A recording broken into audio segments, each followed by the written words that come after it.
Assalamualaikum warahmatullahi wabarakatuh.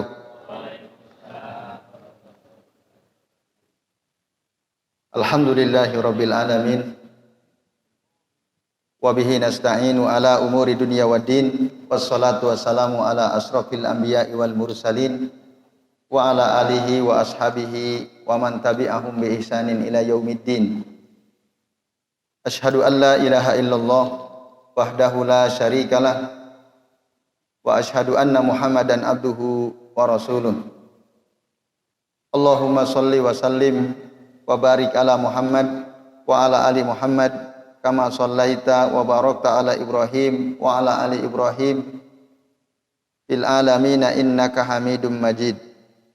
Rabbi shrah li sadri wa yassir li amri wahlul 'uqdatam min lisani yafqahu qawli. Amma ba'du.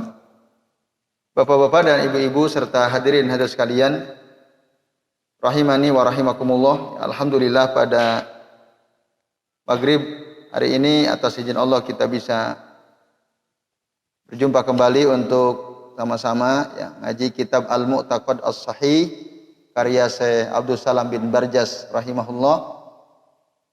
Kita akan melanjutkan pembahasan yang kemarin yaitu pembahasan tentang bagaimana kita memahami sifat Allah Subhanahu wa taala. Kita masih melanjutkan pembahasan tentang tadi bagaimana memahami sifat-sifat Allah Subhanahu wa taala sebagaimana diterangkan di dalam Al-Qur'an atau juga diterangkan di dalam hadis Nabi sallallahu alaihi wasallam. Jadi bagaimana akidah yang benar tentang tauhid asma dan sifat, tentang nama-nama dan sifat-sifat Allah Subhanahu wa taala. Kemarin contohnya 3 di dalam kitab ini disebutkan tentang istiwanya Allah di atas arsy, tentang bahwa Allah itu Sami'un, namanya Sami, mendengar, dan Basirun, dan Allah Maha melihat. Itu diantara nama-nama Allah Subhanahu wa taala. Sementara istiwa di atas arsy itu adalah sifat Allah Subhanahu wa taala. Sifat apa itu istiwa, Bapak Ibu? Istiwa itu kan Allah itu punya sifat. Nah, di antara sifat Allah itu ada sifat zatiyah, ada sifat fi'liyah. Istiwa itu masuk kategori mana? Sifat fi'liyahnya Allah Subhanahu wa taala. Apa sih pentingnya kita tahu membahas masalah ini, Bapak Ibu, untuk kehidupan kita sebagai seorang hamba? Ini bagian daripada ma'rifatullah. Ma'rifatullah itu mengetahui Allah. Ketika kita mempelajari tentang nama-nama dan sifat-sifat Allah Subhanahu wa taala, berarti kita sedang berusaha untuk mengenal Allah lebih dekat, dan kita diperintah untuk mengenal Allah taala. Maka di antara pertanyaan penting yang pasti akan diajukan kepada setiap manusia di alam kubur, di alam barzah itu kan, man rabbuka, siapa Tuhanmu? Allah ditanya. Maka dalam kitab Al-Usul As-Salasah yang dulu pernah kita bahas di sini, di antara pengetahuan yang penting dipelajari, ilmu yang wajib atau penting dipelajari adalah ma'rifatullah itu. Bagaimana cara kita mengetahui Allah Subhanahu wa taala. Nah, di antara ilmu penting yang harus kita ketahui adalah tentang nama-nama dan sifat-sifatnya. Lalu bagaimana cara memahaminya? Nah, ini Bapak Ibu dan hadirin sekalian, a'adzani Allahu wa iyyakum ajmain. Sampai ada ulama mengatakan dalam kitab yang ada kitab, lupa judulnya. Dalam kitab tersebut dikatakan seagung-agung ilmu yang dipelajari oleh manusia adalah ilmu tentang Allah. Ilmu itu keagungannya dilihat dari objek yang dikajinya. Gitu. Syekh Ramdan Jadi sekali lagi, ilmu itu keagungannya, kadar keagungannya itu bergantung kepada objek yang dikaji di dalamnya. Atau adakah Situ Duror, nah itu dalam kitab Situ Duror ya, Situ Duror. Adakah sesuatu yang lebih agung daripada Allah Ta'ala? Ada atau tidak? Tidak ada. Maksud agung-agung ilmu adalah ilmu tentang Allah, mempelajari tentang nama-nama dan sifat-sifat Allah di antaranya. Jadi ini bukan perkara remeh, ini perkara penting. Kita mengetahui nama-nama dan sifat-sifat Allah Ta'ala, maka ada tauhid asma wa sifat. Supaya benar tauhid kita, akidah kita, maka kita perlu mempelajarinya. Nah ini ya Bapak sekalian, walaupun dalam kitab Al-Mu'taqad As-Shahih sangat ringkas dibahas oleh Syekh Abdul Salam bin Barjat. Nah, jadi Bapak-bapak dan Ibu-ibu serta hadirin sekalian, dalam kitab At-Ta'liq Al-Malih ala Al-Mu'taqad As-Sahih karya Syekh Abu Ais Muhammad Sami, beliau menerangkan panjang lebar ya terkait ini pembahasan tentang bagaimana akidah yang sahih, akidah para ulama salafus saleh. Nah, kemarin kita sudah membahas ya sebagian, tapi ada pembahasan yang menurut kami perlu dituntaskan ya, supaya kita betul-betul paham. Nah, jadi Bapak Ibu dan hadirin sekalian, a'azani Allah wa iyyakum ajmain. Ada di antara orang-orang itu mereka merasa lebih tahu daripada Nabi dan para sahabat tentang nama dan sifat-sifat Allah Subhanahu wa ta'ala. Itu ada. Maka mereka itu dikatakan ya,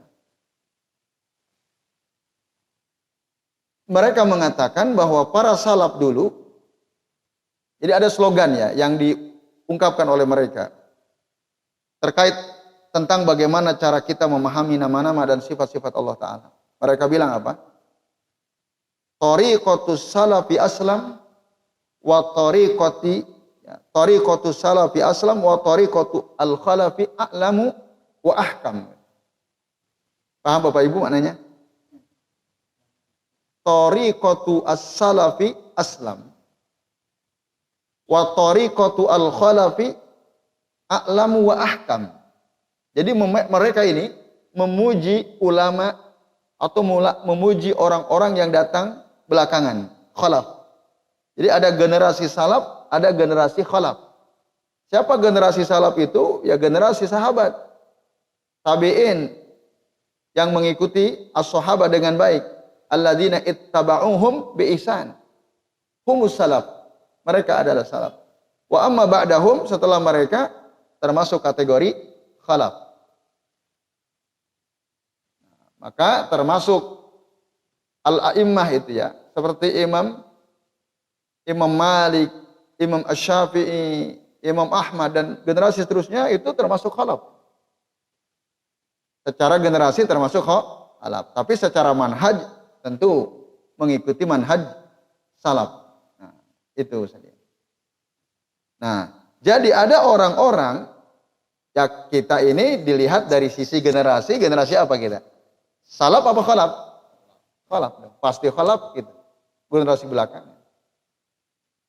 Maka ya, tapi orang yang hidup belakangan dia bisa menjadi salaf dalam arti apa? Dalam arti secara manhaj ya. Manhaj itu cara, metode ya. Di antaranya dalam memahami nama-nama dan sifat-sifat Allah Subhanahu wa ta'ala. Nah, tapi ada klaim dari ulama belakang, ulama khalaf, katanya mereka bilang tariqatus salafi aslam wa tariqatu al-khalafi a'lamu wa ahkam. Artinya apa?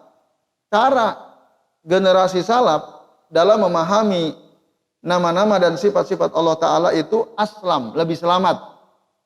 Kata mereka. Ya. Kenapa lebih selamat? Karena salaf itu mendengar ada ayat-ayat Allah bicara tentang nama-nama dan sifat-sifat Allah, udah mereka terima apa yang mereka dengar. Maka itu lebih selamat gitu. Mengambil apa yang didengar dari Al-Quran atau dari Sunnah itu selamat. Kata mereka nih, kata orang khalaf. Tapi Thariqatu al-khalafi a'lamu wa ahkam katanya. Tapi cara generasi khalaf itu lebih berilmu dan lebih bijak. Nah, berarti sombong kali gitu ya kalau orang Medan bilangnya. Mereka itu merasa lebih berilmu dan lebih bijaksana. Nah, kalimat ini menipu ini, seakan-akan oh mantap itu. Dia seakan-akan memuji salaf disebut aslam, nah, tapi juga apa? Memuji generasi salaf. Ahkam, a'lamu ahkam. Mafhumnya kalau begitu Bapak Ibu yang kita bisa pahami berarti kalau generasi khalaf itu lebih berilmu dan lebih bijaksana, berarti generasi salaf berilmu atau tidak? Tidak lebih berilmu, tidak lebih bijaksana, kan ngece ini namanya. Merendahkan, seakan-akan kalimatnya bagus gitu. Nah, tapi artinya apa? Mereka menganggap bahwa para salafus saleh, generasi salaf itu la yafhamuna makna nususul kitab wa sunnah. Mereka tidak paham makna dalil-dalil dari Al-Quran dan Sunnah terkait dengan apa? Nama-nama dan sifat-sifat Allah Subhanahu wa Ta'ala. Itu. Maka orang-orang salaf itu dianggap kaum ummi katanya. Orang ummi, la yaqra'u wa la yaktub gitu ya, ummi itu. Orang awam lah bahasa kitanya. Menurut siapa? Menurut generasi khalaf gitu ya. Yang menyimpang. Nah, jadi mereka punya slogan tadi Thariqatu salafi aslam wa Thariqatu al-khalafi a'lamu wa ahkam.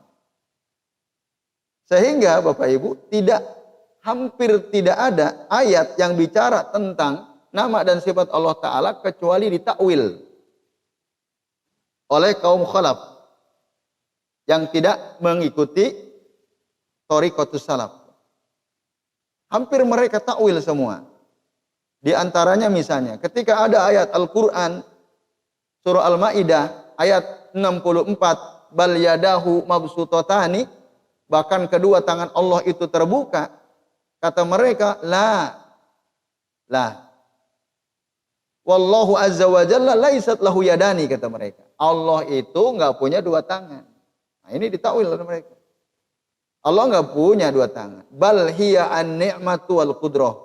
Jadi makna yadani di situ artinya adalah nikmat dan al-qudrah, kekuasaan katanya. Mereka takwil. Mereka enggak mau terima kalau dibilang Allah punya tangan. Menolak. Itu khalaf. Kata mereka itu berilmu tuh. Itu berilmu, itu bijak gitu. Lalu ketika ada ayat berbunyi Ar-Rahmanu 'alal arsy istawa, surah Thaha ayat 5, mereka bilang la, Allahu azza wa jalla la yastawi 'ala arsyihi bal istaula. Enggak, Allah enggak istiwa di atas arsy, tapi yang dimaksud itu istaula, katanya menguasai. Itu. Ketika Allah, jadi mereka mentakwil terus. Ini kayak ini nih. Bahaya sekalian ya. Tapi paham yang begini ini di masyarakat menyebar. Orang yang enggak belajar hal-hal yang seperti ini pasti akan ikut gitu, mengikuti. Apalagi yang ngomong itu adalah tokoh-tokoh yang dianggap sebagai ulama. Awam itu kan kalau kita nggak ngaji kayak begini ini pasti kita benarkan itu. Pernyataan para tokoh tersebut ya yang tidak mengikuti Thariqatus salaf. Apalagi mereka bangga ini a'lamu ahkam. Nah ini Ustaz ya. Ketika Rasul menjelaskan ya, terkait dengan ayat 30 surah Qaf, yauma naqulu li jahannama halim talati wa taqul hal min mazid. Pada hari kami bertanya kepada neraka jahanam, kamu sudah penuh belum? Lalu neraka jahanam bilang apa? Apa masih ada tambahan? Jadi minta tambahan terus tuh. Enggak penuh-penuh, Pak. Bu, neraka jahanam itu. Bukti bahwa dia enggak pernah penuh itu ya ini, surah Qaf ayat 30. Malah terus minta tambahan. Padahal lebih banyak mana penduduk neraka sama penduduk surga? Neraka jauh lebih banyak. Umat Rasul saja, umat Nabi Muhammad saja kebanyakan masuk neraka dulu. Kebanyakan masuk. Buktinya mana? Kalau umat Nabi Muhammad itu kebanyakan masuk neraka dulu. Dalilnya ada nggak? Ada dalilnya nggak? Tentang apa? Gimana? Maknanya lah, setidaknya secara makna. Mana dalil bahwa umat Nabi Muhammad itu kebanyakan masuk neraka dulu? Yaitu hadis tentang umatku akan terbagi menjadi 73 golongan. Ya kan? Tatabtariku ummati ala salasin wa sab'ina firqatan. Kulluhunna finnar. Kulluhunna finnar. Semua di illa wahidah, kecuali satu. Berarti banyakan mana? Itu dalilnya. Tapi meskipun demikian enggak penuh-penuh tuh jahanam. Malah dia minta masih ada tambahan. Hal min masih terus minta tambahan. Nah, kata Nabi bersalian dalam hadis yang sahih, hatta yaudu al-jabbaru tabaraka wa ta'ala qadamahu 'alaiha, sampai Allah al-jabbar tabaraka wa ta'ala wada'a qadamahu 'alaiha. Allah meletakkan kakinya di neraka jahanam tersebut. Allah meletakkan kakinya di neraka jahanam. Nah, kalau ditanya Allah punya kaki atau tidak? Nah ini. Kita harus tegaskan. Fanusbitu anna lillahi azza wa jalla al-qadam. Kita harus tegaskan bahwa Allah azza wa jalla itu punya kaki. Lah, kok sampean berani bilang Allah punya kaki? Lah karena Rasul yang ngomong. Dalam hadis disebutkan. Kita enggak ngarang. Tapi Rasul mengatakan hatta yadu al-jabbaru tabaraka wa ta'ala qadamahu alaihi. Nah ini bisa lihat. Tapi khalaf yang tidak mengikuti manhaj salaf, mereka bilang apa? Yaqulu haula la. Enggak, Allah enggak punya kaki. Allahu azza wa jalla laisa lahu qadam, kata mereka. Allah azza wa jalla enggak punya kaki. Bal al-qadam huna bimakna jama'atun minan nas. Wah, itu ngeri, kacau balau ini. Jadi mereka menafsirkan kata qadam dalam hadis Nabi ini adalah apa? Jama'atun minan nas, kumpulan orang-orang. Lah, kok iso gitu? Bahasa kitanya. Kok bisa mereka menafsirkan kata qadam jauh sekali itu? Itu enggak pakai dalil itu. Pakai akal itu. Nah, karena apa? Mereka enggak mau terima gitu. Kalau dibilang Allah punya kaki. Nah, ini Bapak Ibu, kita wajib menerima apa saja yang diterangkan oleh Allah Ta'ala dalam Al-Quran terkait dengan sifat-sifat dan nama-nama Allah Subhanahu Wa Ta'ala. Sesuai dengan yang diberitakan oleh Allah, dan wajib menerima apa saja yang disampaikan oleh Nabi terkait dengan nama dan sifat-sifat Allah Azza wa Jalla. Karena apakah ada orang yang lebih tahu tentang Allah daripada Nabi? Adakah orang yang lebih tahu tentang Allah daripada Allah itu sendiri? Jawabannya jelas tidak ada. Yang lebih tahu tentang Allah ya Allah. Kalau manusia yang paling tahu ya Rasulullah. Karena Rasul itu berdasarkan wahyu. Ketika Rasul mengatakan Allah meletakkan kaki, berarti kita harus mengimani itu, menetapkan bahwa Allah lillahi al-qadam. Lillahi tabaraka wa ta'ala al-qadam. Allah itu punya kaki. Nah, gimana, hati-hati. Jangan sampai lalu membayangkan di pikiran kita, oh iya, kakinya. Nah, itu jangan, itu nggak boleh. Iya. Nah, kita hanya meyakini apa yang diberitakan oleh Allah dan Rasulnya, dan jangan mereka-reka mengarang-arang sesuatu yang Allah dan Rasulnya tidak terangkan. Udah, pokoknya udah Allah punya kaki berdasarkan keterangan dari Nabi Shallallahu Alaihi Wasallam. Nah, tapi ada orang-orang bilang enggak, itu jama'atun minan nas, kata mereka. Nah, ini Bapak Ibu dan hadirin sekalian, a'adzani Allah wa iyyakum ajmain. Nah, para generasi salaf tidak demikian. Fasalafu makanu kadzalik. Mereka generasi salaf tidak berani itu melakukan takwil tanpa korina, ya, tanpa dasar. Bahkan itu termasuk, ya, Bapak Ibu dan hadirin sekalian, azani Allah wa iyyakum ajmain, mereka berkata-kata tentang Allah tanpa ilmu, padahal itu haram, diharamkan oleh Allah Subhanahu wa taala.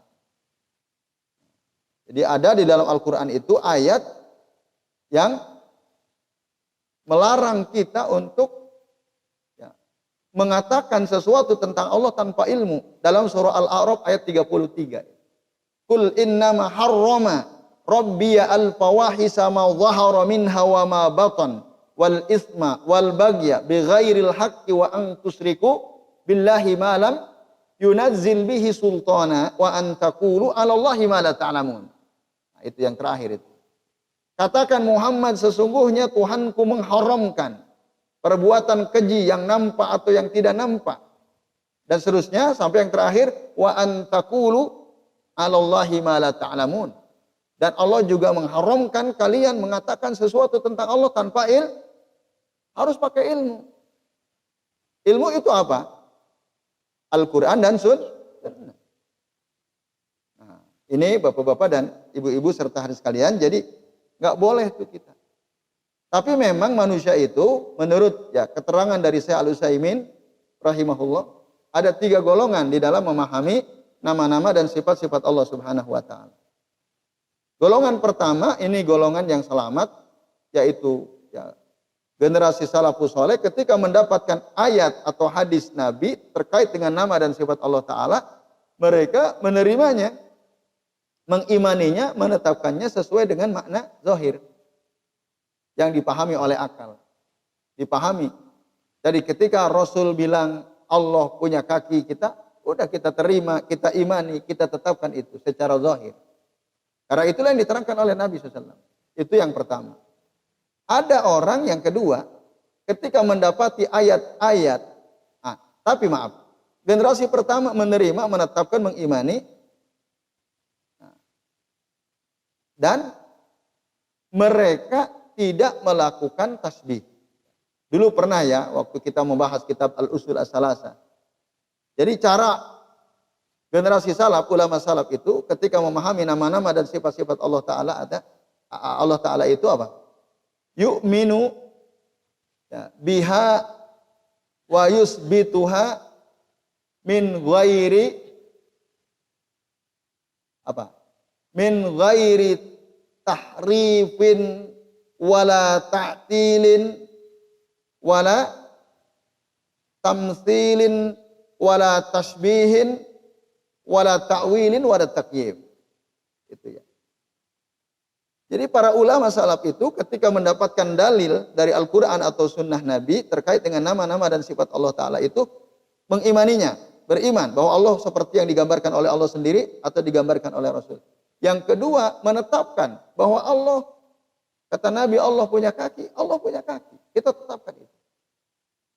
Tanpa melakukan perubahan tahrif, wala ta'til, tanpa melakukan penolakan, wala tasbih, tanpa menyerupakan, wala tamsil, tanpa menyamakan, wala ta'wil, tanpa mentakwil, wala takyif, tanpa mempertanyakan bagaimana. Itu. Jadi 2 plus 6. 2 plus 6. 2 tadi mengimani dan menetapkan. 6-nya apa tadi? Yang tidak lakukan itu. Isnani duna sittah, ya. Itu untuk mempermudahnya. Nah, ini ada. Itu yang selamat seperti itu. Tapi ada di antara orang-orang itu ketika mendapatkan ayat-ayat atau hadis-hadis Nabi yang membicarakan nama dan sifat-sifat Allah Ta'ala, mereka melakukan tasbih. Tasbih itu apa? Menyerupakan. Jadi kata mereka, iya, mereka nerima, mengimani Allah turun. Iya, Allah turun seperti turunnya kita dari atas ke bawah. Nah, Allah akan datang. Iya, Allah datang seperti datangnya kita. Allah punya tangan seperti tangan kita. Nah, ini namanya kaum al-musyabbih, al-musyabbihun, ya. Orang yang menyerupakan Allah dengan Nah, ini nggak boleh. Nah, dia bisa kufur karena apa? Karena dia mengingkari ayat Allah yang berbunyi laisa kamitslihi syai'un. Tidak ada yang sama dengan Allah, sesuatu pun nggak ada yang sama. Nah, yang ketiga adalah golongan orang-orang yang memaknai dalil-dalil baik dari Al-Quran maupun sunnah Nabi terkait dengan nama dan sifat Allah Ta'ala dengan makna yang batil, yang tidak sesuai dengan Allah Ta'ala. Akhirnya apa? Mereka melakukan penolakan. Tadi, oh itu bukan kaki, Qadam itu maksudnya jama'atun minan nas katanya. Orang ini yang paling parah. Seakan-akan dia ingin mengagungkan Allah Ta'ala gitu. Seakan-akan ada kesan itu. Allah kok dibilang punya kaki? Ketika Allah kok dibilang punya kaki, satu berarti dia menolak keterangan Nabi. Iya atau tidak? Iya. Karena Nabi bilang, kok Allah punya kaki? Nggak mungkin kata mereka. Kalau Allah punya kaki berarti sama kita. Nah, terus gimana dong? Bukan kaki, maksudnya jama'atun minan nas tadi. Jadi mereka ini satu melakukan tasbih dulu, lalu kemudian melakukan taktil. Ya. Mereka melakukan tasbih menyerupakan Allah dengan makhluk, lalu mereka tolak akhirnya. Karena Allah tidak mungkin sama dengan makhluk. Lalu mereka tolak ayat Allah itu, mereka tolak sunnah Rasul tentang nama-nama dan sifat Allah Subhanahu wa Ta'ala. Nah, ini Bapak Ibu dan hadirin sekalian. Nah, ini berbahaya sekali ya. Ada seorang ulama guru dari Al-Imam Al-Bukhari namanya Nu'aim bin Hamad Al-Khazai rahimahullah wa huwa ahadu masayikhi Al-Bukhari. Namanya Syekh Nu'aim bin Hamad Al-Khazai. Ahadu masayikhi Al-Bukhari, salah satu guru Imam Al-Bukhari. Rahimahumullah, semoga Allah merahmati keduanya. Apa beliau bilang? Man sabbahallaha bi khalqihi faqad kafara. Barang siapa orang yang menyerupakan Allah dengan makhluknya, sungguh dia sudah kafir. Orang yang berani menyerupakan Allah dengan makhluknya, kafir dia. Misalnya Allah punya tangan seperti tangan kita, Allah turun seperti turunnya kita. Ini orang kafir, sudah kafir, faqad kafara. Kenapa kafir? Karena dia menolak ayat Allah yang berbunyi tadi, laisa kamitslihi syai', ditolak sama dia. Dia malah menyamakan Allah dengan makhluk. Nah, faqad kafara, kata Imam Nu'aim bin Hamad Al-Khazai tadi. Lalu, wa man jahada ma wasafallahu bihi nafsahu, barang siapa yang mengingkari ya, yang mengingkari sifat yang dengannya Allah mensifati dirinya. Kan Allah mensifati dirinya ya, turun misalnya, sifat zatiyah, sifat fi'liyah kan. Ada orang mengingkari, enggak, Allah enggak turun. Kalau Allah turun di Indonesia, bagaimana yang ada di Eropa sana? Kan itu logika batil mereka ya. Dikiranya Allah sama kita gitu ya. Nah, Bapak Ibu, orang yang mengingkari sifat yang dengannya Allah mensifati dirinya, faqad kafara, juga dianggap telah kafir dia. Oleh siapa? Ulama yang bernama Syekh Nu'aim bin Hamad Al-Khazai. Maka hati-hati itu di dalam memahami nama-nama dan sifat-sifat Allah Subhanahu wa Ta'ala, Bapak Ibu. Nah, kayak gini ini perkara penting ya. Jangan sampai kita keliru atau ikut-ikutan. Karena faktanya banyak gitu di kehidupan kita ya, tokoh-tokoh yang mereka berani apa? Mentakwil atau mentaktil sifat-sifat Allah Ta'ala yang ada di dalam dalilnya, yang ada di dalam dalil. Nah, ini Bapak Ibu dan hadirin sekalian, a'azanillahu wa iyyakum ajmain. Lah, kok bisa orang yang mengingkari sifat yang dengannya Allah mensifati dirinya dianggap kafir? Ya, berarti dia menolak semua ayat Allah yang Allah menerangkan dirinya, menerangkan sifat-sifat dirinya. Itu ditolak semua. Tadi Allah punya sifat namanya sifat zatiyah, sifat yang melekat pada zatnya, bahwa Allah punya dua tangan, bal yadahu mabsutatani, dia tolak. Oleh khalaq ditolak. Nah, berarti dia menolak ayat itu. Lalu dia bilang bukan tangan, tapi maksudnya adalah nikmat dan kekuasaan. Dia melakukan takwil. Nah ini bapak-bapak dan ibu-ibu serta hadirin sekalian, a'azani Allah wa iyyakum ajmain. Nah kayak gini ini, ya banyak. Kalau kita tadi tidak paham, kan banyak orang ya, ngapain sih mikirin itu kan gitu?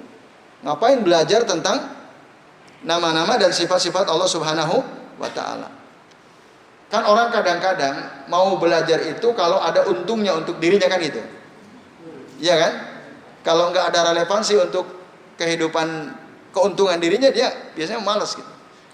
Padahal ini adalah seagung-agung ilmu. Jadi ilmu yang paling agung itu adalah ilmu yang membahas tentang ma'rifatullah. Gitu. Sementara orang berilmu itu kan pahalanya luar biasa kan, keutamaannya. Apalagi kalau ilmu yang kita pelajari, ilmu tentang ma'rifatullah tadi. Dan manusia yang paling ngerti tentang Allah adalah Rasul, makanya beliau paling utama.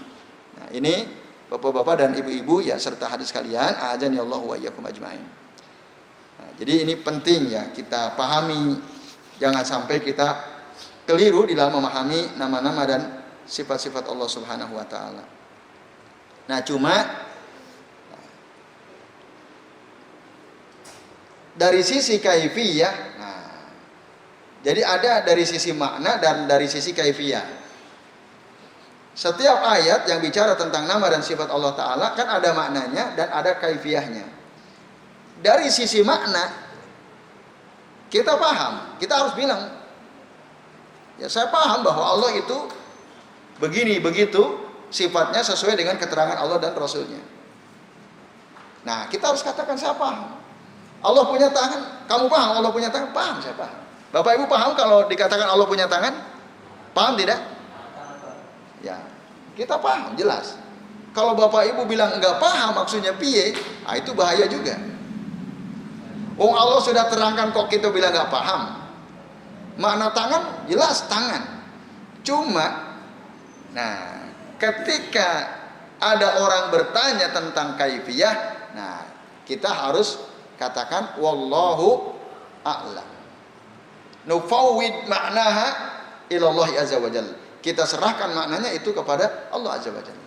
Tapi saya paham tangan, saya paham turun, saya paham istiwa.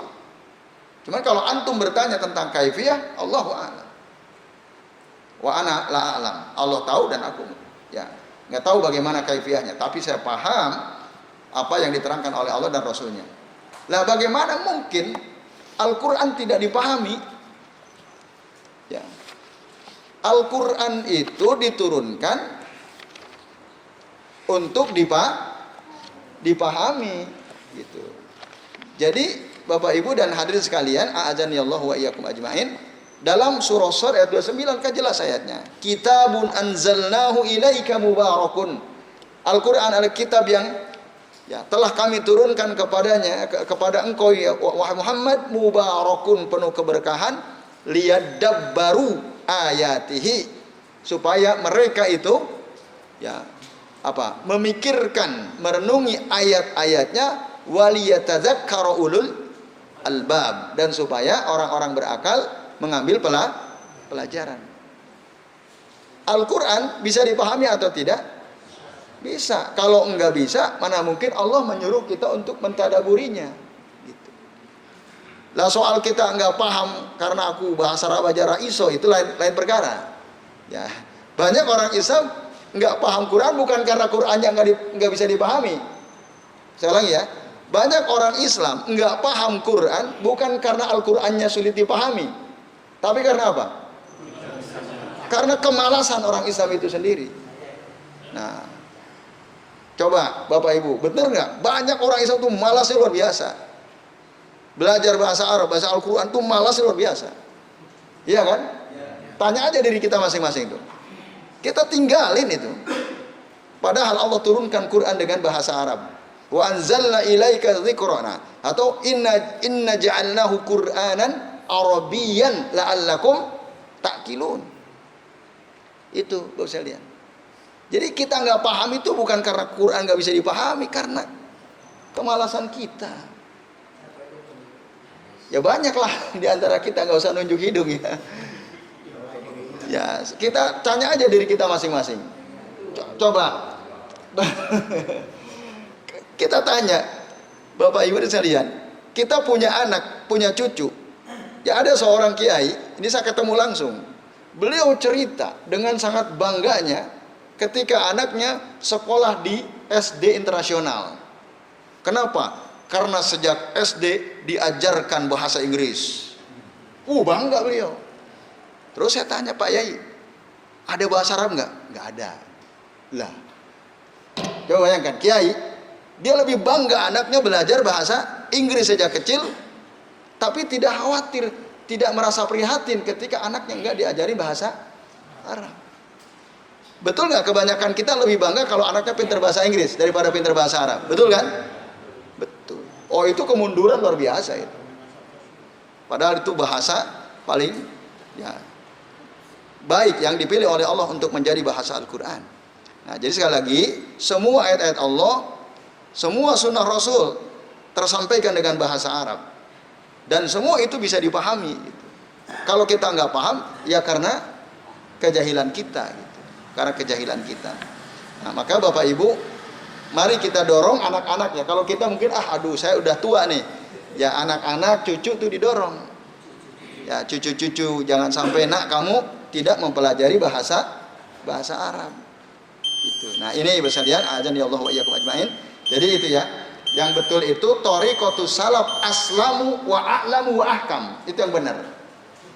Cara salaf itu lebih selamat, lebih berilmu, lebih bijaksana. Itu yang benar. Maka yang mengatakan thariqatu as-salaf aslam wa thariqatu al-khalaf a'lamu wa ahkam ini batil, qaulun batilun.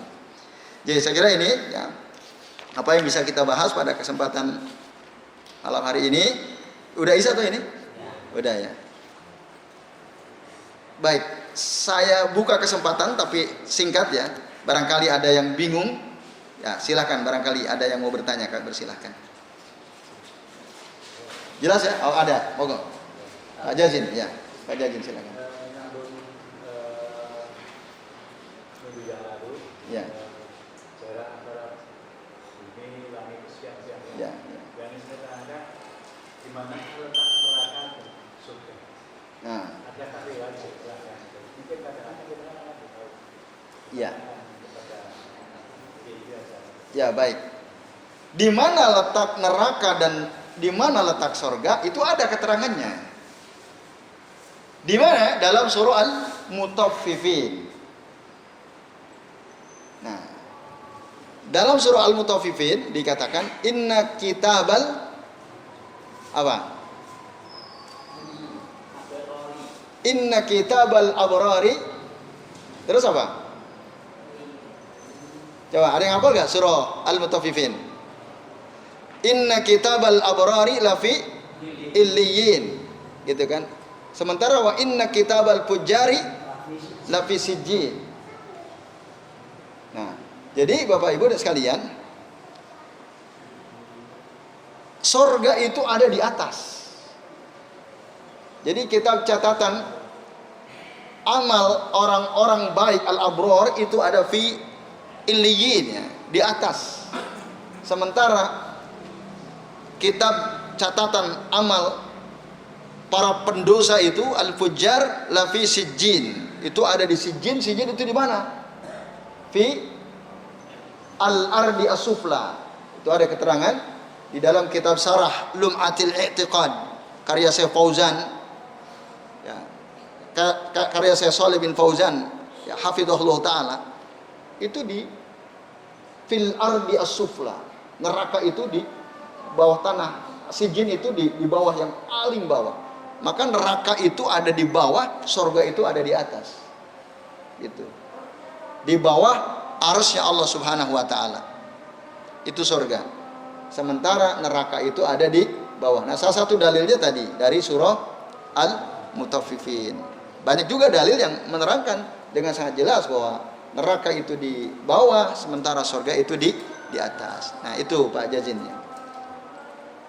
Kalau ditanya letaknya di mana, yaitu al-jannatu fil a'la wa amma an-naru fi as-sufla ya, di bawah.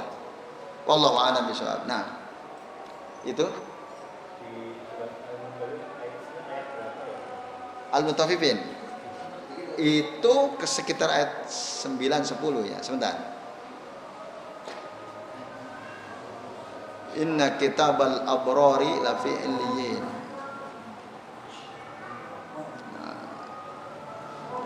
Al-mutaffifin. Ya. Dalam surah Al-Mutaffifin, ayat 18 coba. Al-Abrar itu ya. Sementara Al-Fujjar itu ayat 7 ya. Al-Fujjar ya. Kalla inna kitabal fujjari lafi sijjin wa ma adraka ma sijjin, kitabun marqum dan seterusnya.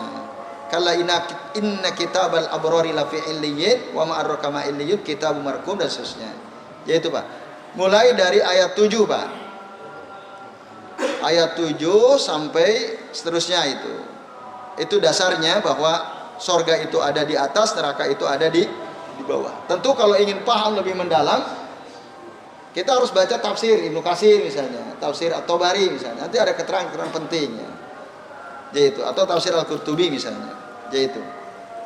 Tapi yang kami baca tadi ya, dari keterangan Syekh Shalih bin Fauzan hafizahullah taala jelas sekali beliau mengatakan bahwa neraka itu fi al-ardi asufla wa amma al-jannatu fi a'la al-illiyyin atau fil illiyyin. Nah, itu wallahu a'lam bishawab.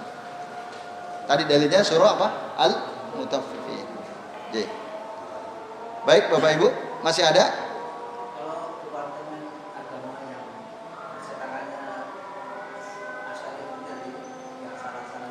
Ya. Siapa ya sumber jalan perubahan? Apa yang mana maksudnya? Yang menerjemahkan apa misalnya contoh yang antum temukan? Contoh ayat yang pernah antum temukan misalnya?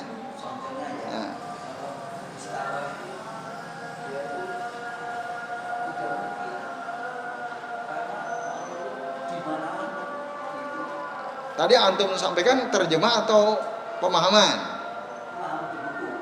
Di buku, yang diajarkan di sekolah-sekolah. Ya, ini beliau mantan guru agama ya, jadi ngerti ya. Karena beliau dulu sering ngajarin ya. Iya. Iya, nah itu problem memang ya.